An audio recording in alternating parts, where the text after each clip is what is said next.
Government అన్నది అధ్యక్ష ఒక క్రెడిబిలిటీ మీద జరుగుతా ఉంది. ఈ రోజు నేను గర్వంగా కూడా చెప్తా ఉన్నాను. ఈ రోజు జగన్ అనే వ్యక్తి క్రెడిబిలిటీ ఏ స్థాయిలో ఉంది అని అంటే, జగన్ అనే వ్యక్తి ఒక మాట చెబితే జగన్ చేస్తాడు అని చెప్పి క్రెడిబిలిటీ ఇవ్వాల్సి ఉంది అధ్యక్ష. అది జగన్. అదే చంద్రబాబు నాయుడు గారి క్రెడిబిలిటీ ఒక్కసారి ఆలోచన చేస్తే, చంద్రబాబు నాయుడు గారు ఒక మాట చెబితే ఆ చెప్పినది ఖచ్చితంగా చెయ్యడు అన్నది చంద్రబాబు నాయుడు గారి credibility. That is Chandrababu Naidu గారు. అధ్యక్ష, ఈ క్రెడిబిలిటీ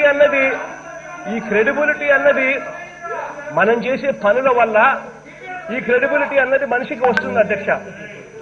ఇంతవరకు నేను చెప్తా ఉన్నా అధ్యక్ష, 18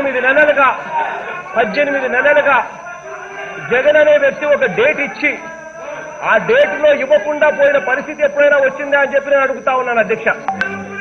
ఈరోజు 90% పైసలకు మేనిఫెస్టో దేవుడు దయతో ప్రజల దీవెనతో మేము ఇంప్లిమెంట్ చేయగలిగినాము అంటే దాని అర్థం ఏమిటి అధ్యక్ష? మాట చెప్తే మాట మీద కట్టుబడి ఉంటామనే ఒక నమ్మకం ప్రజల్లో కూడా ఇవ్వగలిగినాము అధ్యక్ష.